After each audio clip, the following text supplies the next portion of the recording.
The best way to stay sharp and get inspired and keep growing your business is to get around people who are your peers and above you so that you can learn what they're doing so you can apply them to your business. It's kind of already been tested because they're having success. And on this call, we get a group just like that together, real estate investors that primarily depend upon cold calling. And we got to hear from just one example, somebody who's done 45 wholesale deals so far this year, mostly from cold calling. So enjoy this episode and the discussion that we had together to make sure we're all getting better. For now on this call, would just love to share with everybody what's your experience level in real estate. Now, I know you've done a few deals even last week, right? Yeah, so I'm 25 years in real estate, 45 wholesale deals year to date, using the DealMachine platform for a majority of it. And I also have a real estate brokerage. So I have clients that I help buy and sell real estate as well. But 95% of my business is wholesale, and I'm starting to get back into the fix and flip. Awesome. Well, congratulations on a great 25-year run so far. And 45 is no joke in 1 year, in half a year even. So that's fantastic, Jeff. I can't wait to do our podcast interview. I am curious, what's one thing that you'd like to walk away from this call today? Yeah, just more networking with people that are actually doing deals in other parts of the country. Okay, well, we can definitely do that. And then with the deals that you've done so far, are you doing? I know you do use some of the skip tracing data. So are you cold calling for most of those? Every single day. Yeah, cold calling, mailing, and then some stuff online. Okay, got it. How much would you say comes from cold calling versus some of the other ones? Right now, about 30% of my business is cold calling. Okay, That's coming directly from it. I mean, you're getting the leads from cold calling, but it's the mail and all the other stuff you do that really, I mean, getting them at the door that really converts them. Right. Maybe, okay. Maybe you could share some lessons learned on that maybe later on the call. Sure. Awesome. Well, thanks, Jeff. Good to see you, and can't wait to meet you. And Look forward to meeting you as well. yeah. Well, let's go on to Kevin Sharkley. How you doing, Kevin? Hey, good. Thanks. Welcome back to the call. Could you remind everybody where you're calling in from and your experience level? Yeah, from New Jersey. Really just been focused a lot more on the real estate, some cold calls, trying to get back into it on the off market. Just trying to wrap up a couple loose ends. Just trying to learn a lot more strategies. Understood. Well, thank you very much. Good to see you again. What was something you took away from the last call, if you remember? Oh gosh. I know I took a lot of other notes, but I guess more just really sticking with it, just trying to ask the right questions. Understood. Absolutely. That's definitely key, as it can be a bit tough to start a new form of marketing, and you need to do it for long enough to actually get the results. So it's a good takeaway. Let's go to Neil Cannon next. Thanks, Kevin. Hey guys, my name is Neil Cannon. I'm based out of South Central Pennsylvania, and I am completely green whenever it comes to wholesaling. My brother, he's been successful with wholesaling, specifically single families in the DFW area for about the past 2 years. And so he's convinced me to give it a try. And so I'm here to just really learn more about DealMachine. I currently have the free, I think it's a 7-day trial, trying to kind of better understand, DealMachine. So yeah, just here to kind of learn and network. Cool. Sounds good. And welcome. And it's no problem, even though this call is really geared towards like investors who are already using cold calling as a primary source. I would encourage you to stick around, and because I think you'll really pick up and learn from the conversation. Yeah, I just want to be the fly on the wall and listen to all you gurus and learn. So I'm looking forward to it. Let's go to Ruben. How you doing, Ruben? I'm doing well. How are you doing today? Good. Where are you calling in from? Calling from Dallas, Texas. All right. And what's your experience level? Experience level, I have a few years experience working in acquisitions, for a wholesaling company out of Austin, and then currently for institutional buying. Yeah, and then but my experience in DealMachine, so I'm actually wholesaling on my own.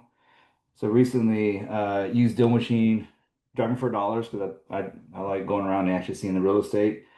So actually, got a deal under contract and closing tomorrow actually, and I found my cash buyer using the filter and DealMachine for local cash sales. Oh, nice. And what did you reach out and say when you had once you had pulled that list? So it was a driving for dollar list. So I mean, it was just an old neighborhood that I drove by. But no, I called the owner. Just told her that was a property that she had, which it was something she might be interested in selling at this time. And she said that yeah, she actually been trying to, and she just got out of the hospital and wasn't able to, kind of get to it. But I told her I work with people that are looking to sell properties, and I work with investors that buy them cash, and kind of went from there and got a number that works for her. Well, Yeah, cool, man. Glad to have you on the call. I'm in Austin myself, so not too far away. So yeah. let's dig in now that I've got like a bit of info on who's here and what they're looking for. One of the first things I heard was one gentleman wanted to have a bit of a tutorial on list stacking. So let me show you guys real quick in Dallas, Texas, how you could stack some lists. And when you're just starting out, the niche lists are fantastic. But when you scale and you do 45 deals in 6 months, like Jeff, it would be tough to think you could do 45 deals in 6 months from a really, really niche list. The list just might not be big enough, right? So let me show you what some of those niche lists are and how to expand out from there. So the best niche list I think you could start with, it's simple, is just like tax delinquent and a single family home. And in addition, you could look at the building condition. So a lot of counties actually report the building condition, and you could say like fair, poor, unsound. And so there were 6,000 tax delinquent properties, but if you stack it with properties that are also poor condition, then it's only 600, right? So technically that would be like a list stack. You just take two separate lists, tax delinquent, then you're taking your rundown houses, and you're not adding them together, but by using both filters at the same time, you're effectively stacking them. So when you pull a list like this, now it'll become one list, even though you use two filters. It would be stacked, right? Because you just use two separate filters like that. So that's pretty much list stacking in a nutshell. Now, as you use DealMachine, you can pull lots of different lists, and we have a feature that lets you see which properties appear on multiple of your lists. That would just depend on how you organize your list, but it's this column right here. So I'm going to click it to sort it and see if any of my properties appear on multiple lists. Let's see if that loads here in a moment. I've got a lot of leads in that account, 125,000. So yeah, we could see this property on Carlsbad Drive is on 7 lists. And so let's take a look at what those lists are. So it appears on owner occupied lists. This was a list I pulled July 3rd. If you zoom in, you could see unsound condition with 70% equity.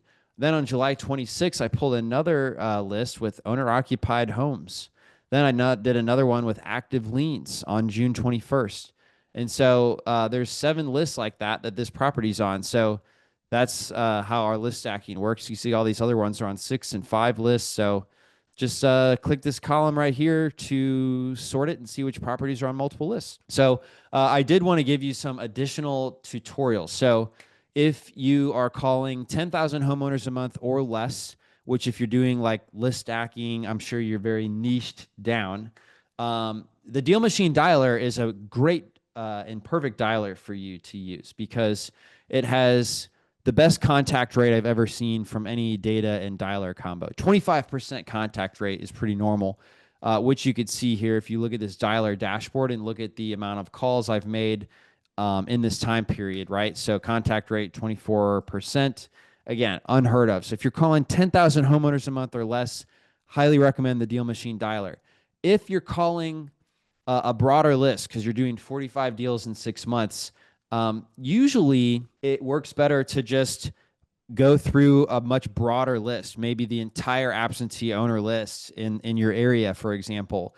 And you need to go through a lot of data and just see who responds and picks up. So you're gonna have a lower contact rate, but you're gonna have multiple like dialers calling and maybe use a multi-line dialer. So if you do that, typically you just want to export the leads and then put those in a multi-line dialer, because the Deal Machine Dialer, while it has the best contact rate, it is only a single line dialer. So the inflection point is about 10,000 or more properties per month that you're contacting, then maybe just use your own dialer. So you could select the leads, you could click export, and then there's contacts and properties. So what you want to do is you want to do the contacts, because you'll see here when I click contacts, it lets me filter only likely property owners, which is really important. You don't want to call the potential owners, the family members, or the renters. You just want to contact the likely property owners. The scrub DNC, I click it off when I'm doing real estate calls, and we let people call the do not call list, because there's pretty clear law in the TCPA that says when you're offering, if you're seeing if they just want an offer on their house, that's the opposite of telemarketing. I don't scrub landline. I don't scrub the wireless. I leave those both in there. And I just export it as is. So that's how I would do the export. But I will go to Ahmed. Would love to talk to you again. Since Ahmed, you've got like 7 real estate clients. How does what you do compare and differ from what I just showed? All right. So first of all, I actually wanted to comment something. I think one of the gentlemen that spoke earlier mentioned something about X leads. I haven't tried X leads. I'm not against any platform or anything. I personally pull all my lists from Deal Machine. I tried different platforms. I'm not advertising for Deal Machine, but I'm just saying my personal experience. The lists are great. You're gonna, like any platform, you're gonna find a lot of issues if you keep calling all 10 numbers that are associated with a lead. What I do personally, I just select, as Dave mentioned, like the likely owners. Okay, this way I reach more people, okay, within a shorter time, instead of just focusing on 10 phone numbers associated with one lead and then move on to the next. That's just gonna be a waste of time. You're gonna hit a lot of disconnected numbers or maybe tenants or whatnot. That's gonna mark your phone number as spam or something. So yeah, like I'm a big fan of Deal Machine and any other platform that can be used. Just make sure to follow this strategy, which is do not focus on all the phone Yeah. numbers. It's a game of volumes. I will say, I think we're the only platform that tells you if the number is Yep. associated with a renter, a family member, or the owner, and other platforms don't, right? So we let you hone Yep. in on just the decision maker, which is really powerful point to bring up. Yeah, because I've Uh, never seen it to where it homes in on the likely owner, and that I love that about the software so much. It like the other guy just said, it just cuts back on reaching out to 8 other numbers when there's only 2 numbers to the primary decision maker. So I really love that about the software. Yes. exactly. Yeah, and I've tried like several skip tracing tools. Again, it's like you just need, it's all about just reaching out to a lot of people, getting all those leads, and you gotta be a closer. That's all what it takes for wholesaling, at least. Now getting back to the question. So what I provide for my clients, like a dialer, a power dialer. I get them lists. I'm not gonna say I wish I can get them those lists from Deal Machine, but because I have like the 30,000 exports. Okay, so I had the threshold for myself. I can get for my clients. Some of them use my lists, some of them do not. They get their own. I provide them with the cold callers, well trained. I have like scripts written up for them. I do. I have someone. I hired someone to train them. I do deal with firing and hiring. Okay, all the time. Not as much as it was before. Okay, but yeah, that's basically what I do. I aim to get like for each client per caller somewhere between 20 to 25 leads a month. Thank God we were able to hit that. Okay, no one complains about the leads. We're getting good leads. Again, I'm following the strategy that I mentioned a minute ago. And yeah, things are going great. The realtors, one of them get his own list, and the other one I provide them with their own. She's focused on Northern Virginia, so I was able to get her like some good lists to deal with. And last month, I think we got her more than 20. She's working on 2 right now for listing, and I think she listed one of them. So in any business, some people are going to be upset with the service you provide them, right? True. Some people are going to be really happy. Right. And I'm asking you, what's the difference between those people? You know what I'm saying? Like who? So Yeah, let go me ahead. answer my own question for you. Okay. Anybody who's upset at DealMachine and says, "Oh, this didn't work," I open their account and they've added 50 properties, and they contacted half of them, and they say, "This just doesn't work for me in my market." And what they're lacking is they don't understand how much cold calling or how much direct mail it actually takes to get a deal. So if Jeff were here, I'd ask him, how many cold calls did you make to get one of those properties? And the answer is usually about 5,000 calls. It's about, and you can let me know, Ahmed, if that's accurate for you, but usually if somebody employs a person that makes calls for 40 hours a week, they're having about 200 conversations a day, and they get a deal maybe every 6 weeks.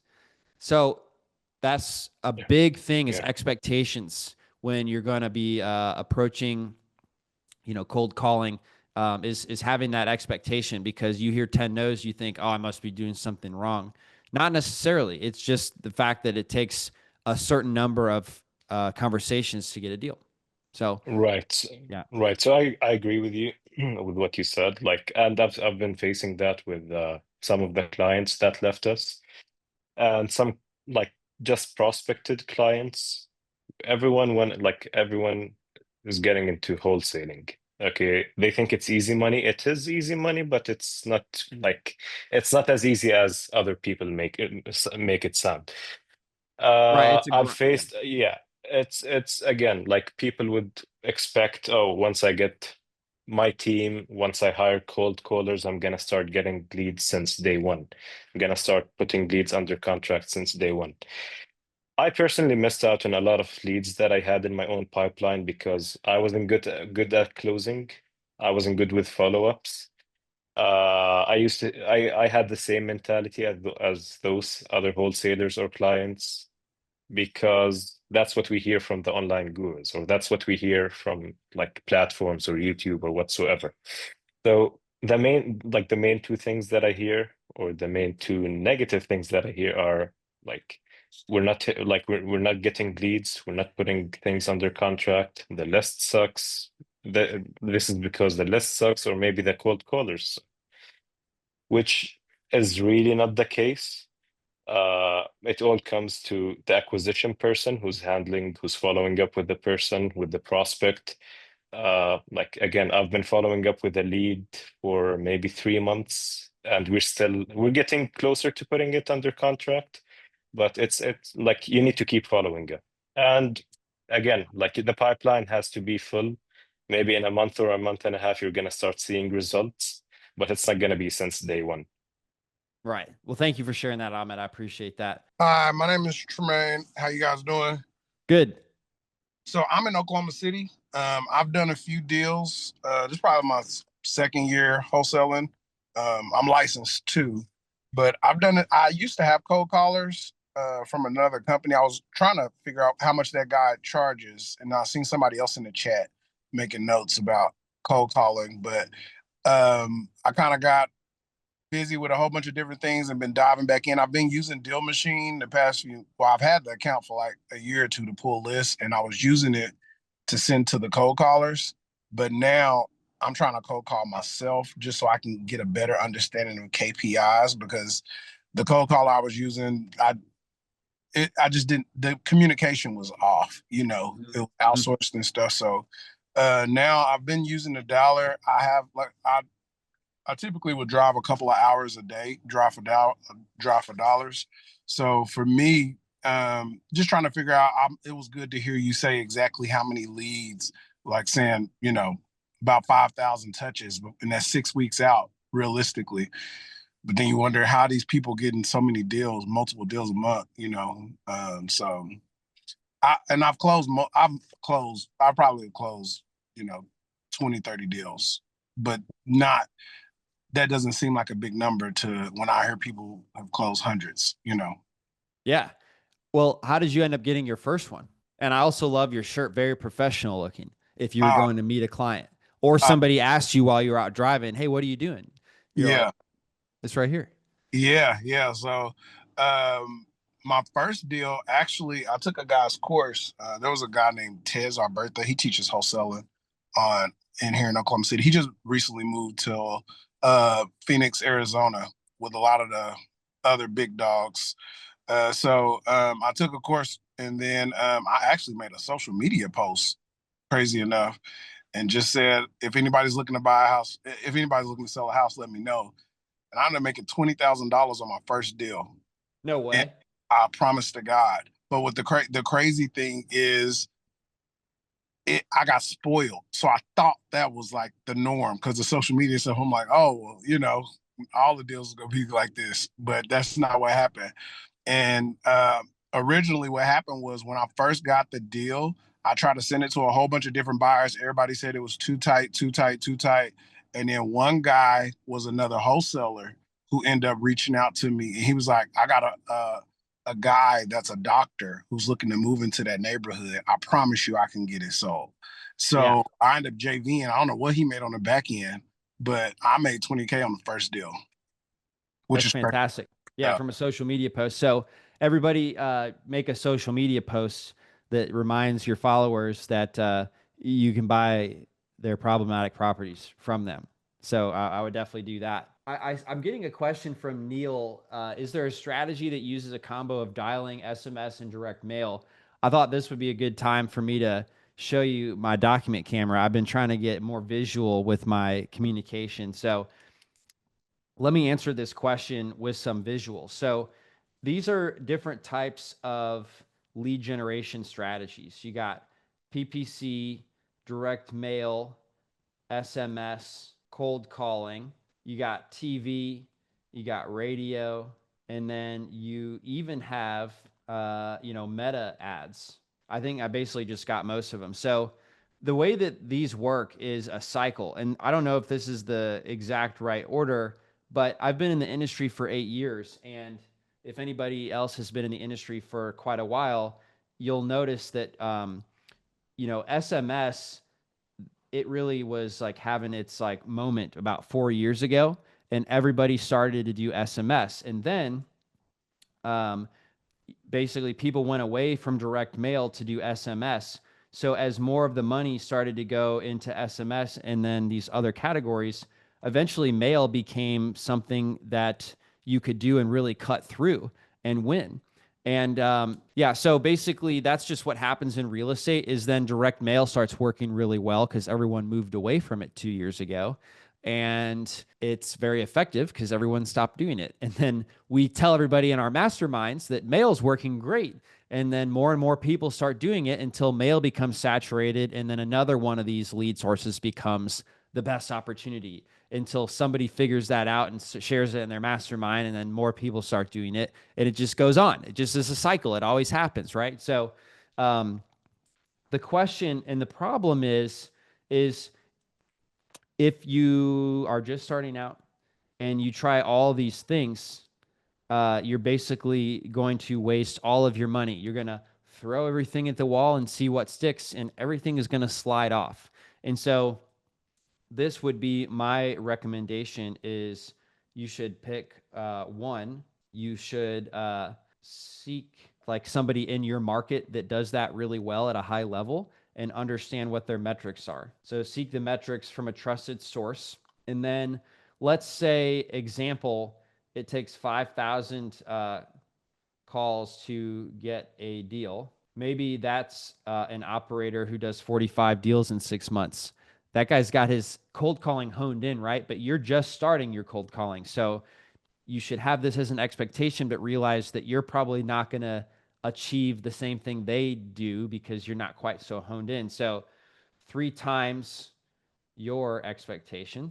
And then you should kind of just get it dialed in with a written process. And then you should put someone else in charge of it. So that would be like an employee, but then once it's dialed in and working, put someone else in charge of it so they can run it. And then at that point, then you can restart and pick your second marketing strategy that you really want to work. But you could see how if you just try all these at once, you're going to throw everything at the wall and see what sticks, and nothing is going to stick because you're lacking the understanding of what each one of those takes. Maybe you are trying to have the same expectations as another expert in your field, but it's not going to work because you need time for you to hone in and fill the gaps on why that may be less efficient for you with your new process, right? And then once you have it dialed in with a written process, and I should say that is producing consistent leads, right? I'm talking like multiple deals per month before you ever try to go add another marketing strategy. You want to have that level of achievement before you go add the second one, because otherwise there's just too many things to juggle, and I don't want to see you guys waste your money. So, I mean, I'm like pretty firm on recommending that based on my experience as a business owner for 8 years, but also just helping thousands of real estate investors and having success and not success and reasons why that happened. Thanks for listening to the Deal Machine Real Estate Investing Podcast. Please leave us a review and follow along wherever you're listening to your podcast.